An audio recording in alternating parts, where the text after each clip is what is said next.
बिस्मिल्लाहिर्रहमानिर्रहीम। अस्सलाम वालेकुम नाज़रीन, आप यूट्यूब चैनल देख रहे हैं। मैं इमरान खान हूँ। सबसे पहले एक खबर देता हूँ। फजलुर रहमान साहब ने एक दावा किया। उनका दावा यह है कि पाकिस्तान तहरीक-ए-इंसाफ नए इंतखाबात की सूरत में खैबर पख्तूनख्वा असम्बली को तहरील करने के लिए तैयार है, जबकि वो असम्बलियों से इस्तीफ़े भी दे सकती है। देखें, इस वक्त पाकिस्तान तहरीक-ए-इंसाफ को अगर ये फ़ैसला करना है तो ये बड़ा समझ बूझ के करना पड़ेगा, और आज ही के दिन में हमें इसका जवाब भी मिल जाएगा कि एक्चुअली पाकिस्तान तहरीक-ए-इंसाफ ने किस तरह ये आमादगी की है। लेकिन जितनी इन्फॉर्मेशन मेरे पास है या जो मेरी अंडरस्टैंडिंग है उसके मुताबिक पाकिस्तान तहरीक-ए-इंसाफ इसको आखिरी पत्ते के तौर पे इस्तेमाल करेगी, और उस वक्त जब पाकिस्तान में बिल्कुल इंतखाबात का पूरा माहौल बन जाएगा तब वो ये करेगी। क्योंकि इससे पहले पाकिस्तान तहरीक-ए-इंसाफ ने जब ये कार्ड खेला था तो वो अपनी 2 सूबाई हुकूमतें गंवाने के बाद इलेक्शन नहीं करवा पाए। 1 साल तक निगरान हुकूमतें चलती रहीं और उन्होंने जुल्म और बर्बरियत के रिकॉर्ड लगा दिए। अभी तो कम से कम इनके पास खैबर पख्तूनख्वा में एक हुकूमत है, और पहले इन्होंने दोनों हुकूमतें अपनी गंवा दी थी। इसके अलावा कौमी असम्बली से जब इस्तीफ़े दिए थे तो उसके बाद इलेक्शन ही नहीं हो पा रहा था, और पहले तो ये बाहर निकलना चाह रहे थे, कबूल नहीं हो रहे थे, बाद में ये अंदर जाना चाह रहे थे। तो एक अजीब सिचुएशन बन गई थी। पाकिस्तान तहरीक-ए-इंसाफ ने इससे बहुत कुछ सीखा है। फजलुर रहमान साहब अगर उन्हें उस रास्ते पर ले जाना चाहते हैं तो फजलुर रहमान साहब ने सिर्फ चंद सीटों की कुर्बानी देनी है, और तहरीक-ए-इंसाफ ने 100 से ज़्यादा इस्तीफ़े देने हैं। बड़ी लंबे चौड़े उनके इस्तीफ़े हो जाएंगे, और एक बड़ी जमात है वो। और अभी उनके पास चांस भी है कि वो ट्रिब्यूनल के ज़रिए से वापस इक़्तिदार में आ जाए। तहरीक-ए-इंसाफ हुकूमत में आ सकती है। कैसे आ सकती है ये मैं आपको बताता हूँ। लेकिन फजलुर रहमान साहब ने कहा कि इमरान खान समेत सियासतदानों पर मुकदमात नहीं बनने चाहिए। नून लीग और पीपल्स पार्टी को हुकूमत की जिम्मेदारी रास नहीं आई। मैंने खैर ख्वाही में ही कहा था कि हुकूमत ना लें। उन्होंने कहा मुल्क में अमन व अमान और मुस्तहकम मईशत चाहते हैं, जिसके लिए किरदार अदा करेंगे। फजलुर रहमान ने कहा कि नए इंतखाबात के लिए निगरान सेटअप का तसव्वुर ख़त्म होना चाहिए। बहरहाल वो उनका अपना एक फार्मूला है, लेकिन उन्होंने कहा कि मुल्क किसी मार्शल लॉ का मुतहम्मिल नहीं हो सकता। अब मज़ीद किसी एडवेंचर का कोई मौका नहीं है। कोई क्या सराई भी ना करे इसके बारे में। जिस रास्ते पर ये चल रहे हैं वहाँ मंजिल नहीं है। ये इदारों और पार्लियामेंट को लौंडी, जबकि अवामी नुमाइंदगान को मुलाजिम बनाना चाहते हैं। हम फ़ौज को सही रास्ते पर मजबूत देखना चाहते हैं। फ़ौज इलेक्शन से लाताल्लुक़ हो जाए, सब कुछ ठीक हो जाएगा। कौम 2001 से अमन की तलाश में है, लेकिन एस्टेब्लिशमेंट समझती है कि सियासी अदम इस्तेहकाम से इनको मौके मिलते हैं। मैंने इमरान खान के बारे में कहा था कि उनसे मुकाबला मैदान में होना चाहिए। बहरहाल ये फजलुर रहमान साहब का स्टेटमेंट है। इसकी तफसीलात आएंगी, मैं आपके साथ शेयर करूँगा ज़रूर। लेकिन जो एक और बड़ी खबर है वो ये है कि जो बात की बुशरा बीबी ने, देखें बुशरा बीबी ने ये बात क्यों की। वो साबिक खातून अव्वल हैं और बड़े अरसे से खामोश हैं। वो ज़्यादातर बात नहीं करती, लेकिन अब उन्होंने कहा जी कि उन्होंने देखा कि इमरान खान साहब के साथ मैन हैंडलिंग की गई जब उन्हें गिरफ़्तार किया गया। फिर इसी तरह मैन हैंडलिंग की गई। बुशरा बीबी ने कहा मेरे साथ भी। उन्होंने कहा कुछ चीज़ें हम नहीं बताना चाहते थे, आज हम इसलिए बता रहे हैं कि उनके ख़तरात और ख़दशात बढ़ते जा रहे हैं। उन्होंने इस तरह से शिकवा किया कि जैसे जो बाहर मौजूद लोग हैं वो इमरान खान के लिए उतनी एफर्ट नहीं कर रहे जितनी एफर्ट होनी चाहिए। दूसरा उनका नुक्ता नज़र ये था कि इमरान खान के साथ ज़्यादती हो रही है जिसको बताया भी नहीं जा रहा। और इमरान खान साहब अपने साथ होने वाली ज़्यादती इसलिए नहीं बताते कि उन्हें लगता है कि लोग कमज़ोर पड़ जाएंगे या इससे उनकी कमज़ोरी साबित होगी। नॉर्मली जो है वो पाकिस्तान में लोग रोला डाल देते हैं। इमरान खान साहब ने आज तक नहीं डाला। कल भी जो लोग इमरान खान साहब को मिले हैं उन्होंने ये बताया कि इमरान खान साहब बड़े हशाश बशाश, बड़े तगड़े लुक के अंदर नज़र आ रहे थे। जो साफ़ी मिल के आए उनसे भी मेरी बात हुई, जो लीडर्स मिलकर आए उनसे भी मेरी बात हुई। सारे के सारे ये कह रहे हैं कि इमरान खान साहब बड़े टफ़ नज़र आ रहे हैं और वो बड़ा टफ़ टाइम देने जा रहे हैं, और बड़े मजबूत नज़र आ रहे हैं जिस्मानी तौर पर, आसाबी तौर पर। तो उनकी बॉडी लैंग्वेज बड़ी पॉजिटिव है। लेकिन बुशरा बीबी ये क्यों कह रही हैं? देखिए, बुशरा बीबी इसलिए कह रही हैं कि उन्हें अब ये ख़तरा महसूस होना शुरू हो गया है कि कहीं इमरान खान साहब की जान को ख़तरा तो नहीं है, या ये जो लोग बाहर बैठे हुए हैं ये तो अपने आप को कंफर्टेबल कर चुके हैं। ये तो जाकर प्रॉपर अपोजिशन के अंदर बैठ गए हैं, हुकूमत को पूरा हुकूमत चलाने का मौका दे रहे हैं।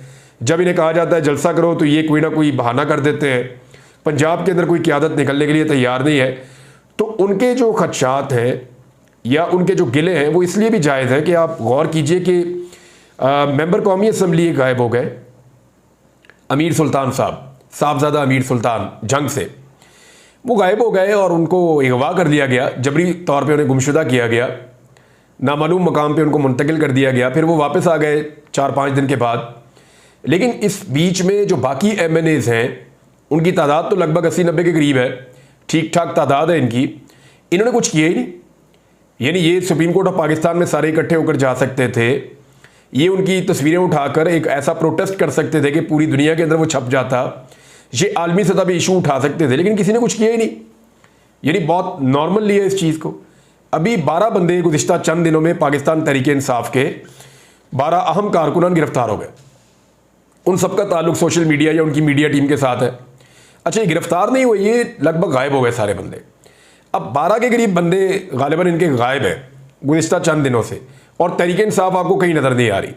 यानी वो रूटीन के अंदर टॉक शोज़ में जा रहे हैं, रूटीन के अंदर जो है वो अपने सेशंस अटेंड कर रहे हैं, अपनी सारी चीज़ें वो रूटीन के अंदर कर रहे हैं, लेकिन कोई भी सुप्रीम कोर्ट नहीं गया, कोई भी इस किस्म का इम्पैक्ट इन्होंने क्रिएट नहीं किया।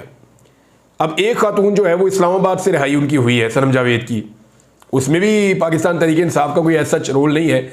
मैं सुन रहा था सिद्दीक जान ने भी ऐसे ही शिकवा किया, वो तो वकला का काम है। लेकिन मामला ये है कि पार्टी किधर है? पार्टी एक्चुअली एक दूसरे के साथ भी खड़ी नहीं हो रही। अगर इस पार्टी में एक बंदे के साथ जुल्म और ज्यादती होती है, बाकी सारे उसके साथ खड़े नहीं होते। तो इमरान खान के साथ जो जुल्म और ज्यादती हो रहा है, उसके खिलाफ पार्टी कैसे खड़ी होगी और क्या वो ठीक तरीके से खड़ी है? तो याद रखिएगा कि इमरान खान के अंदर रहने के पीछे कुछ हद तक इनकी पार्टी की सुस्ती भी है, और ये बहुत कुछ ऐसा कर सकते हैं एक्टिवली, अदालतों के अंदर, मुख्तलिफ ऐवानों के अंदर सेमिनार्स करवा सकते हैं, आलमी सतह पे आवाज़ उठा सकते हैं, रोज़ाना की बुनियादों के ऊपर जो है वो गैर मुल्की सफ़ीरों को मिल सकते हैं, सहाफ़ियों के अंदर जाके बात कर सकते हैं, मुख्तलिफ सेशंस अरेंज कर सकते हैं। लेकिन कोई ऐसी एक्टिविटी नहीं हो रही। हालांकि एक सूबे में इनकी हुकूमत भी है, लेकिन वहाँ से सिर्फ स्टेटमेंट आता है, उसके अलावा हम कोई चीज़ें होती हुई नहीं देख रही। तो पाकिस्तान तहरीक-ए-इंसाफ के जो लोग बाहर हैं, उनकी एफर्ट के ऊपर अगर बुशरा बीबी शक कर रही है या उन्हें लग रहा है कि नहीं ये यानी उनके गिले और शिकवे हैं, तो वो बिल्कुल जायज़ नौइयत के हैं। और मेरे ख्याल में पार्टी को दोबारा से सोचना चाहिए और देखना चाहिए कि क्या इस तरह वो पार्टी को बचा सकते हैं, आगे ले जा सकते हैं। तो इमरान खान के बाद तो there is no party, simple तो ये है। नवाज शरीफ साहब ने एक स्टेटमेंट दिया, मैं चाहता हूँ उस स्टेटमेंट के ऊपर ज़रूर बात करूँ मैं, क्योंकि मियाँ साहब हर थोड़े दिन बाद ऐसा शो करते हैं जैसे वो अपोजिशन में, वो ऐसा दिखाना चाहते हैं जैसे पाकिस्तान में अवाम के साथ सिर्फ एक ही आदमी खड़ा हुआ है अवाम के दुख और दर्द में, और शो करना चाहता है कि वो नवाज शरीफ है और बाकी सारे अवाम के दुश्मन हैं। मरीम नवाज, शहबाज शरीफ, जरदारी, बिलावल, ये सारे अवाम के दुश्मन हैं और एक अवाम का हमदर्द है नवाज शरीफ। वो थोड़े दिन बाद एक ऐसा स्टेटमेंट देते हैं जनाब कि जैसे मैं अवाम के साथ खड़ा हूँ और बाकी सारे अवाम के खिलाफ खड़े। अब देखें, नवाज शरीफ साहब कह रहे हैं कि हम अपने दौर में लोड शेडिंग ख़त्म की, बिजली का नर्ख भी कंट्रोल में रखा। तो मियाँ साहब, आपके दौर में जो आपने लोड शेडिंग ख़त्म करने के लिए फार्मूला अपनाया है ना, पाकिस्तानी आज तक कानों को हाथ लगा रहे हैं। बिजली तो आज भी पाकिस्तानियों को पूरी दी जा सकती है, लेकिन उसका बिल कौन देगा, पैसे कौन भरेगा? ये जो IPPs की जेब के अंदर पैसा जाता है, सबसे ज़्यादा गुनाहगार आप और पीपल्स पार्टी है मियाँ साहब। परवेज़ मुशर्रफ साहब का भी इसमें हिस्सा है कुछ, लेकिन पीपल्स पार्टी ने और आपने मिलकर IPPs के महंगे तरीन मनसूबे इस मुल्क में लगाए हैं। आज नाज़रीन, जितने रुपए का आप यूनिट खरीदते हैं ना, एक्चुअली जो बिजली की कीमत है उतने पैसे और उससे ज़्यादा उतने और, यानी अगर आप 1 रुपए की बिजली खरीदते हैं तो 2 रुपए उसके ऊपर आप, यानी 3 रुपए आप पे करते हैं। बिजली आपको मिलती है 1 रुपए की और उसके ऊपर 2 रुपए आप देते हैं बिजली के पैसों के अलावा, जो आप कैपेसिटी पेमेंट दे रहे हैं। इस तरह से आपसे बिजली के बिल लिए जा रहे हैं, आपका खून नचोड़ा जा रहा है। और ये पैसे सियासतदानों के, ये पैसे कुछ हुकूमत के बने हुए हैं, कुछ जो है IPP सियासतदानों के, 40 खानदानों के लगभग ये सारे IPPs हैं, 48 IPPs हैं। तो ये बाकी जो है कुछ हुकूमत के हैं, 52 के करीब, 52% और 48%, ऐसे इनका फ़र्क है। तो 48% जो IPPs हैं, यानी ये सारे के सारे सियासतदानों के या बड़े लोगों के या एलीट क्लास के हैं, और वो उसके अंदर से पैसा निचोड़ के आपकी जेबों से अपने घर ले जाते हैं। बिजली आप इस्तेमाल करते हैं 1 रुपए की, बिल आपको आना चाहिए 1 रुपया, लेकिन बिल आपको आता है 3 रुपया, वो 2 रुपये आप दे रहे होते हैं, वो पैसे जो बिजली कभी बनी ही नहीं। तो ये नवाज शरीफ साहब ने मेहरबानी की है आपके ऊपर, जरदारी साहब ने की है आपके ऊपर ये मेहरबानी। इन 2 जमातों ने मिलकर ये गुनाह कबीरा किया पाकिस्तान के साथ, जो पाकिस्तानी भुगत रहे हैं। और आज वो कहते हैं कि हमने बिजली बनाई थी, बिजली की कैपेसिटी ले गए 43,000 मेगावाट तक, और बिजली सप्लाई करने की कैपेसिटी है सिर्फ 22,000 मेगावाट। ऐसी मनसूबाबंदी पे ही फिटे मुंह। एक पागल आदमी को भी पता है कि भाई मेरे पास सप्लाई देने के लिए तार जो मौजूद है उसमें से बिजली गुजर सकती है 22,000 और मैं खरीद बैठा हूं 43,000 और 22,000 मैं इस्तेमाल कर सकता हूं, 43,000 मैं खरीद चुका हूं। तो वो जो ऊपर वाली है उसके पैसे किसने देने हैं भाई? 21,000 मेगावाट के ऊपर के पैसे किसने देने हैं? और फिर जो आईपीबीज लगाए हुए हैं वो कभी अपनी पूरी ताकत पे चलते ही नहीं है, वो बंद पड़े हुए हैं, बंद पड़े हुए हैं। उनकी कैपेसिटी पेमेंट हम अपनी जेब से पे करते जा रहे हैं। इस तरह वो लोग अरबों खरबोंपति बनते जा रहे हैं और पाकिस्तानी गरीब होते जा रहे हैं। ये किया नवाज शरीफ ने। अब नवाज शरीफ साहब कहते हैं कि सड़क पर फिरते शख्स को कहा गया आओ हम तुम्हें इंसाफ दें। मैं पूछता हूं इस मुल्क के साथ जुल्म करने की जरूरत क्या है? यानी इनका नुक्ता नजर यह है कि पीटीआई जनाब उसके अंदर पटिशनर मेन थी नहीं, तो पीटीआई को सीटें वापस क्यों मिल गई? और भाई पीटीआई को नहीं मिलेगी तो किसको मिलेगी? लोगों ने तो पीटीआई को वोट डाला। मियां साहब आपको नहीं पता कि लोग किसको वोट डाल रहे थे? आपने पूरा इलेक्शन इमरान खान के खिलाफ लड़ा है, लोगों ने वोट इमरान खान को डाला है, आपने उसका बल्ले का निशान छीन लिया कादी साहब के साथ मिलके, उसको जो निशान मिला लोगों ने उसके ऊपर भी वोट डाल दिया। सब जानते हैं कि ये वोट इमरान खान का था, मखसूस नशिस्तें उसकी है। लेकिन मियां साहब को ना हमेशा से मुफ्त के माल की आदत है, उंगली पकड़ के चलने की आदत है, गोद में उठा के इक्तदार की सैर करवाई जाए, मियां साहब को इस बात की आदत है। हमेशा इन्होंने महंगे मंसूबे लगाए जिससे मईशत का इन्होंने हमेशा नुकसान किया है। यानी ह्यूमन डेवलपमेंट पे इन्होंने कभी काम नहीं किया। हमेशा काम करते हैं, मेगा प्रोजेक्ट लगाते हैं, उसमें से कमीशन निकलते हैं। इस तरह की मियां साहब की आदत है। और अब इन्होंने शुरू कर दिया मुझे क्यों निकाला पार्ट 2। याद रखिएगा नवाज शरीफ साहब अब एक बयानिया बनाने जा रहे हैं। नादरीन मैं आपको पहले बता रहा हूं, मुझे क्यों निकाला पार्ट 2 अब आप सुनेंगे। उसकी वजह यह है कि मरियम नवाज ने पहले कह दिया हम 5 साल पूरे करेंगे। आप समझ गए क्यों? आनी आतों से निपटेंगे, इंज कर देंगे, उंज कर देंगे। धमकियां लगाई हैं, वो इसलिए लगाई हैं कि उनको नजर आ रहा है कि हुकूमत अब जा रही है, टाटा बाय बाय हो रहा है इनका। नवाज शरीफ साहब फ्रस्ट्रेशन में है। जावेद लतीफ पहले दिन से बेचारा यही हर जगह पे रोना रो रहा है कि हम भाई फंस गए, हम गए। ख्वाजा आसिफ ने कहना शुरू कर दिया कि 8 फरवरी का इलेक्शन तो कल खत्म हो जाएगा। ये सारे जो चीखे मार रहे हैं, चिल्ला रहे हैं, रो रहे हैं, पिट रहे हैं, उसके पीछे रीजन क्या है? अच्छा कुछ लोग तो चुप करके पैसा बना रहे हैं, वो तो जो बहुत ज्यादा पहले मीडिया पे आते थे अब वो आपको दिखाई भी नहीं देंगे। कुछ लोग आदमी और औरतें चुप करके कंबल लपेट के पैसा बना रहे हैं, धड़ाधड़ पैसा बना रहे हैं। और उनको ये पता है कि ये हुकूमत भाई एक चांस लगा हुआ है, एक दाव है, जितना पैसा बना के निकाल सकते हो निकाल लो, इसके बाद मौका नहीं मिलना, क्योंकि अवाम ने अब हमारी बारी नहीं आने देनी। ये हालात हो गए। तो आहिस्ता आहिस्ता इन्होंने बाजमात रोना शुरू कर दिया है। पहले ये एक एक करके रो रहे थे, अब आहिस्ता आहिस्ता बाजमात रो रहे हैं कि जनाब हम बढ़ गए, हमारा काम खत्म हो गया और ये हमसे हुकूमत छिन जाएगी। मुझे क्यों निकाला पार्ट 2 आपको आने वाले दिनों में नजर आएगा। उसका रीजन है, देखिए मैं आपको बहुत दिनों से कह रहा हूं कि 2 फैसलों पे ये पूरी हुकूमत टिकी है। एक मैं आपको कहता था मखसूस नशिस्तों वाला फैसला और दूसरा मैं आपको कहता था कि ट्रिब्यूनल्स वाला फैसला। ये 2 चीजों के ऊपर पूरी की पूरी हुकूमत टिकी है। तो ये जो मामला है ना मखसूस नशिस्तों वाला, वो तो आ गया फैसला पाकिस्तान तहरीक इंसाफ के हक में। और अब अगर अब ये रिव्यू में जाएंगे भी तो वही 13 जज बैठ के सुनेंगे जिन्होंने पहले इसको बड़ा तफसीली सुना है। और जो रिव्यू होता है ना वो 1-2 दिन में निमट जाता होता है, लंबा टाइम होता ही नहीं।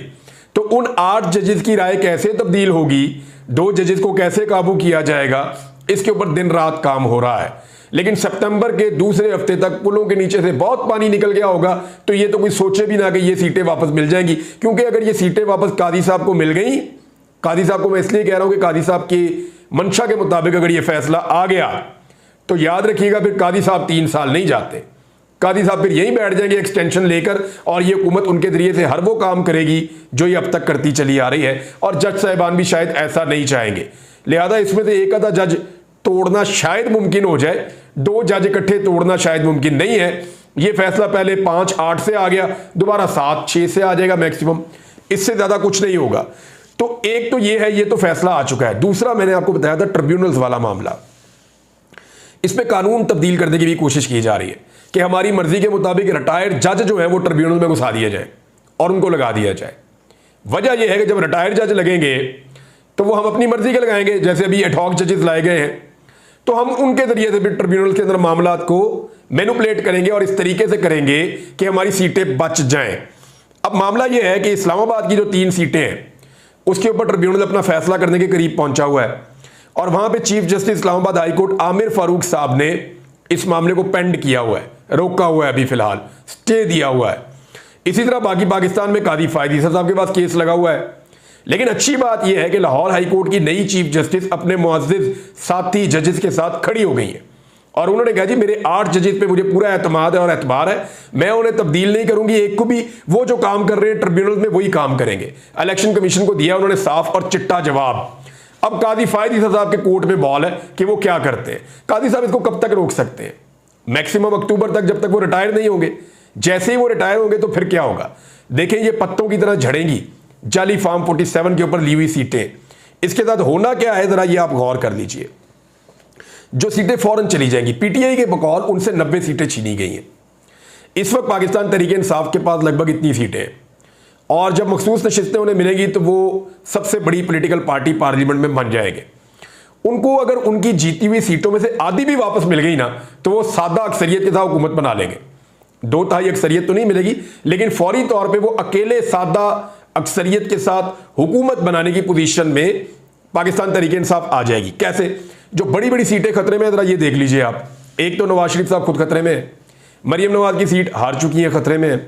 हमजा शहबाज, ओन चौधरी, अता तारड़, अली परवेज मलिक, अलीम खान, अयाज सादिक, ख्वाजा आसिफ, ये लाहौर के खोकर बरादरान, ये सारे इलेक्शन हारे हुए हैं। ये सब इलेक्शन हारे हुए हैं। 13 सीटें रावलपिंडी की हैं जो पाकिस्तान तहरीक इंसाफ थ्रू आउट जीती। 13 सीटें, एक भी नहीं हारी रावलपिंडी डिवीजन की, एक भी सीट नहीं हारी। उसके बाद 3 सीटें इस्लामाबाद की, तीनों पीटीआई जीती है। कैसरा इलाही साहब अपनी सीट जीती है। मेजर ताहिर सादिक, उनकी बेटी यूसुफ रज़ा गिलानी साहब के बेटे, वो सीटें हारे हुए हैं, उनको भी जाली फार्म के ऊपर जिताया हुआ है, वहां से भी सीटें वापस हो जाएंगी। तो ये तो मशहूर सीटें मैं आपको बता रहा हूं और ये मशहूर सीटें तकरीबन 25 के करीब बनती हैं, 25 से ज्यादा है, बल्कि 25-30 सीटें ये बनती हैं। तो जब आप सारी सीटें इकट्ठी करेंगे, अगर पीटीआई ने 90 वापस ना भी ली और अपनी 90 में से वो 45-40 भी वापस ले गए ना तो वो सिंपल मेजॉरिटी के साथ अपनी हुकूमत बना लेंगे। उसकी एक वजह है, जितनी सीटें वो जीतेंगे ना उसी तनासुब से मखसूस नशिस्तें उनको मिलती चली जाएंगी। मैं आपको दोबारा बता रहा हूं, पाकिस्तान तहरीक इंसाफ ट्रिब्यूनल्स के जरिए से जितनी सीटें अपनी वापस लेगी, पाकिस्तान तहरीक इंसाफ जितनी सीटें उनको वापस मिलेंगी उतनी ही सीटों के हिसाब से, उसी तनासुब से उनको मखसूस नशिस्तें मिलती जाएंगी और जिनकी वो सीटें जाएंगी उनसे वो मखसूस नशिस्तें छिनती जाएंगी। ये भी होगा। एक चीज और याद रखिएगा, ये पूरा इलेक्शन भी कलअदम हो सकता है। यानी ये केस है 8 फरवरी का 2024 के इलेक्शन का। अब इस इलेक्शन के केस को सुप्रीम कोर्ट में तो आना है और बहुत मुमकिन है इसके ऊपर लार्जर बेंच या फुल कोर्ट बैठ जाए। अगर लार्जर बेंच बना भी तो ये दोबारा अपील में जाएंगे, फुल कोर्ट के अंदर उसको लेकर जाएंगे। अगर इसके ऊपर full court supreme court of Pakistan का बैठ जाता है तो याद रखिएगा कि PTI, Jamaat Islami, JUIF, ANP, Pakhtunkhwa मिली अवामी पार्टी, GDA और बहुत सारी और पार्टियां, ये सारे के सारे जाके कहेंगे सुप्रीम कोर्ट ऑफ पाकिस्तान में कि ये इलेक्शन गलत हुआ, इसके अंदर ज्यादती हुई और सुप्रीम कोर्ट का जो फैसला है मखसूस नशिस्तों वाला, वो फैसला इस बात को साबित भी कर रहा है कि इलेक्शन कमीशन ने गलत तशरीह के ऊपर इलेक्शन करवा दिया एक फैसले की। तो ये इलेक्शन कलअदम हो जाएगा और दोबारा पाकिस्तान में इलेक्शन करवाना पड़ सकता है। इस सिचुएशन पे हम बाद में भी बात करेंगे, खबरें और भी हैं, लेकिन वक्त मेरे पास कलील है। अब तक के लिए इतना ही। अपना ख्याल रखिएगा, अपने इस चैनल का भी। अल्लाह हाफ़िज़।